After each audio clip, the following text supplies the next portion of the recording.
Let's stop sugarcoating it. Success isn't what you think it is. It's not pretty. It's not polite. And it sure as hell isn't fair. You've been sold a fantasy that if you just work hard, be a good person, and wait your turn, life will reward you. But that's not how it works. That's not how it ever worked. The harsh truth? Success doesn't care about your degree, your dreams, or how badly you want it. Success rewards those who show up relentlessly even when it's uncomfortable, unglamorous, and completely uncertain. The people who win aren't always the smartest, the most talented, or the most connected. They're the ones who refuse to quit. And I know that's not the feel-good version you're used to hearing. But you don't need feel-good. You need truth, because the truth will set you free after it punches you in the mouth. You think you're tired because you're working too hard? No, you're tired because you're doing the wrong kind of work. You're tired because you're climbing a ladder that doesn't even lead to where you want to go. You're tired because you've been carrying a version of success that was handed to you by someone else. Maybe your parents, maybe your teachers, maybe society, but not you. And here's the truth no one likes to admit. Most people don't want success, they want comfort. They say they want change, but they're not willing to trade their excuses for execution. They say they want freedom, but they're addicted to approval. They say they want more, but their actions scream, safe. Let me tell you something real, success will cost you. It'll cost you your weekends, your ego, your pride, your need to be liked. It'll cost you your comfort zone, your lazy habits, your excuses. But the return is freedom, not just financial, mental, emotional, spiritual. The freedom to wake up and not owe your time, your energy, or your life to anyone else's agenda. But first, you've got to kill the fantasy. You've got to get over the idea that this is supposed to be easy. That you're supposed to be ready. That someone's going to give you permission. No one's coming. You are not owed success. You are not entitled to impact. You are not guaranteed a breakthrough just because you want it badly. That's not how any of this works. You have to earn it. Not once, every day. And that starts with ownership. You want to change your life? Then take responsibility for everything. I don't care if it wasn't your fault. Take responsibility anyway. Why? Because when it's your fault, it can be your fix. When you stop blaming, you start building. When you stop pointing, you start pivoting. That's the difference between dreamers and doers. Dreamers wait for the right moment. Doers create the moment. Dreamers wait for motivation. Doers move in discipline. You've got to be willing to be misunderstood, to be laughed at, to be told no. You've got to be willing to outlast the people who started faster, looked better, or had more help. Because this isn't a sprint, it's a war of attrition. Who's still standing after everyone else got tired? Who's still pushing when the excitement fades? That's who wins. And yes, it'll hurt. You'll lose people. You'll doubt yourself. You'll be tempted to give up, to shrink, to go back to the old version of you that didn't risk, didn't try, didn't care. But you can't go back. Because now you know. You know what's possible. You've seen the other side. And it's not just about money or status, it's about self-respect. Knowing you're living life on your terms. So if you're waiting for the perfect time, stop. There is no perfect time. There's just now. And now is messy. Now is hard. Now is uncertain. But now is real. And that's all you need. In part 2, we're going to get tactical. I'll show you how to take that raw truth and channel it into a routine. A plan. A system that works, even on the days you don't feel like showing up. But before we get there, I need you to let this sink in. The path to real success isn't supposed to be comfortable. It's supposed to change you.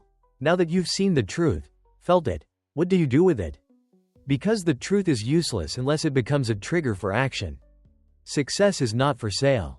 It's not gifted. It's rented. And the rent is due every single day. So you need more than motivation. You need a method. Because hype wears off, discipline doesn't. Here's how you take the brutal truth about success and turn it into results you can feel, measure, and live. First, build your anchors. Most people rely on motivation. That's emotional gambling. You need anchors, habits, and systems that hold you steady when the storm hits. Because it will hit. So what do anchors look like? It's the morning routine that centers you. The calendar block that protects your deep work. The nighttime reset that clears your mind. Anchors don't depend on mood. They depend on design. Success isn't a feeling, it's a structure. Build it. Second, stop negotiating with your potential. You don't need a better strategy. You need to stop talking yourself out of the one you already know works. Every time you say, "I'll do it tomorrow," "I'll wait until I'm ready," "I'll get back on track next week," you're making deals with mediocrity. Stop bargaining with your lesser self. Your future self is watching you. Serve them. Third, lock in non-negotiable action. Pick 3 things. 1 daily, 1 weekly, 1 monthly. Daily, 1 high-impact task that moves your dream forward. Weekly, 1 scary conversation or bold move. Monthly, 1 strategic investment in your growth, skills, relationships, systems. Track them ruthlessly, because what you measure, you manage, and what you manage, you master. Fourth, schedule your discomfort. You want growth? You need challenge. Put it on the calendar. Every week, do 1 thing that scares you. Not recklessly, but intentionally. Post the content, pitch the client, raise the price, say no, say yes. Whatever moves the needle and stretches your threshold. You don't grow in comfort. You grow in tension. Embrace it. Fifth, audit your environment. Your habits are not just the result of your willpower.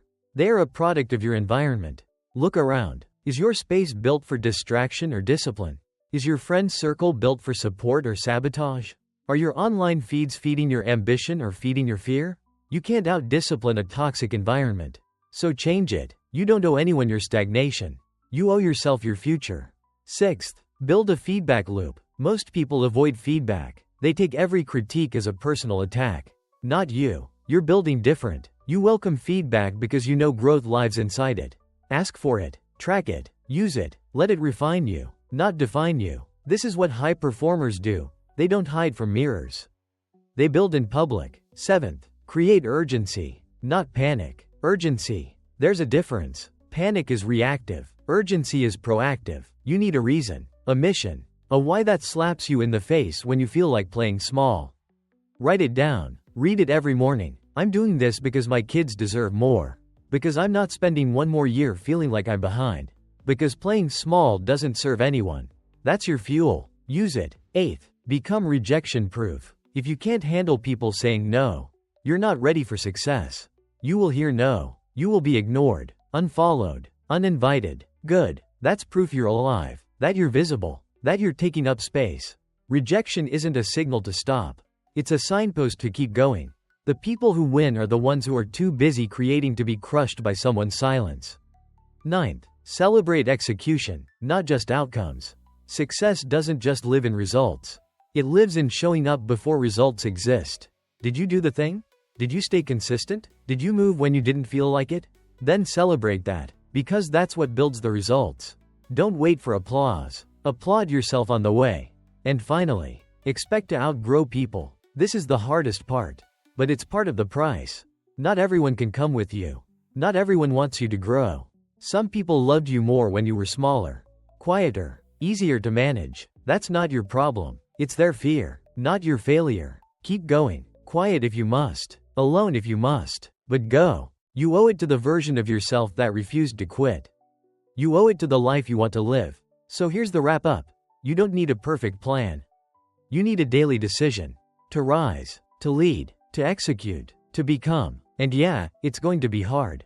But it's also going to be worth it.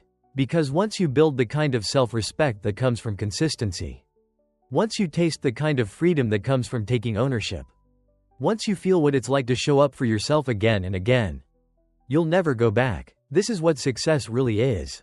It's not luck. It's not vibes. It's not magic. It's you, doing the work. Leading yourself. Building something real. Day by day. Step by step. Long after everyone else quit. So now it's your move. Don't chase hype. Build legacy. Don't wait to feel ready. Lead anyway. Because the harsh truth? You're either building your dream, or you're building someone else's. And you were made for more than that.